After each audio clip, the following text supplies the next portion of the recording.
Shalom saudara-saudara, di dalam kehidupan di masa lalu, Anda atau saya pasti pernah melakukan satu kesalahan. Kesalahan itu artinya ada satu standar atau norma yang kita kenal. Namun kita tidak hidup persis seperti itu. Ada jarak antara apa yang kita lakukan dengan standar tadi. Yang kita lakukan itu berupa kata-kata, berupa keputusan, kebiasaan, gaya hidup, dan lain-lain. Itu bukan hal aneh, setiap orang mengalami, bukan?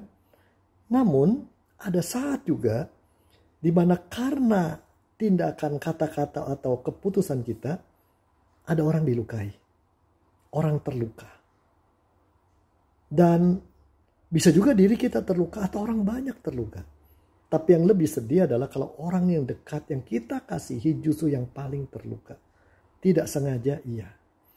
Saudara, pada saat seperti itu kita akan punya rasa bersalah. Itu kalau Anda orang baik.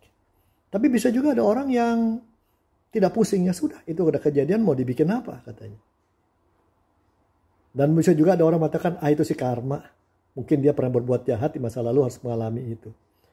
Tapi saudara, sebagai orang percaya, begitu Anda mendapatkan penebusan dan pendamaian karena Kristus, kenapa masih ada orang yang percaya, anak-anak Tuhan, hidup dengan rasa bersalah yang terus mengganggu? Saya juga pernah mengalami itu. Saudaraku, pertama-tama yang kita sadari adalah itu terjadi karena kita tidak sadar bahwa di dalam diri kita, kita masih menyimpan dan menganut hukum gigi ganti gigi, mata ganti mata. Dengan kata lain, ini kesalahan harus ditebus, harus dibalas, dihukum. Sama kalau orang lain berbuat salah pada saya harus menghukumnya, membalasnya. Ini problemnya, saudara. Padahal kalau kita lihat surat Kolose pasal 1 ayat 14 mengatakan, di dalam Dia ada keampunan sempurna yang mengampuni kita dan menebus kita sepenuhnya. Berarti kalau begitu kita belum hidup di dalam Tuhan sepenuhnya. Kita kenal apa yang diajarkan, kita mengerti, kita percaya. Tapi kita tidak sepenuhnya hidup di dalam itu. Kenapa? Sekali lagi tanpa disadari kita masih pegang hukum. Mata ganti mata, gigi ganti gigi. Orang bikin salah harus dibalas. Saya bikin salah harus dibalas. Kita menjadi hakim, menjadi jaksa, menjadi polisi, menjadi KPK bagi diri kita sendiri. Padahal bagi Tuhan, kau sudah diampuni. Itu nomor 1.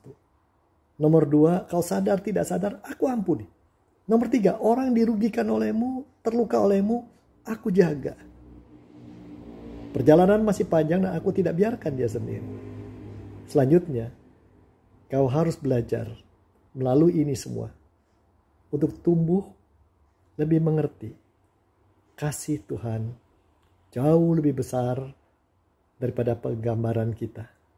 Demikian Tuhan memberikan anugerah, bukan hukum gigi ganti gigi, mata ganti mata. Semua yang kita lakukan yang salah pun sudah dibayar oleh Kristus penuh, lunas, habis.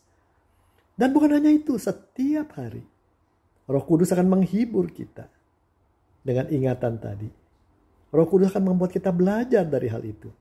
Dan Roh Kudus menghibur, mengajar, Roh Kudus mengubah kita agar menjadi orang yang menyadari apa yang kita lakukan dan apa yang kita tidak lakukan ada konsekuensinya. Bisa menjadi berkat, bisa melukai orang. Saudaraku, kerangka pikir kita ada selalu ada anugerah yang sudah kita terima. Karena itu termasuk luka-luka, termasuk rasa bersalah, selesaikan dengan anugerah Tuhan. Dan kita yang sudah merasa anugerah Tuhan dan syukur, mau membagikan anugerah Tuhan pada orang lain. Itulah setiap hari, setelah kita hidup dalam anugerah Kristus, kita akan terima begitu banyak anugerah-anugerah yang belum kita kenali. Maukah Anda hidup dengan syukur, penyembahan sejati karena kebaikan Tuhan, dan kekaguman kita punya Allah yang luar biasa. Pilihan Anda, pilihan lain adalah tetap punya rasa penasaran, rasa pahit, rasa bersalah, rasa masa tidak layak, rasa kita kotor, rasa sebaiknya kita mendapat hukuman besar. Padahal tugas untuk menghakimi, atau menghukum hanya di tangan Tuhan. Dan dia sudah tidak pakai itu. Kenapa kita mau gantikan Tuhan? Menjadi hakim, jaksa, dan polisi sekaligus. Ada anugerah, peganglah. Dengan demikian kita hidup di dalam Tuhan. Artinya di dalam anugerahnya dan membagikan anugerahnya pada orang lain. Maukah Anda terima berkat itu? Tuhan berkati Anda.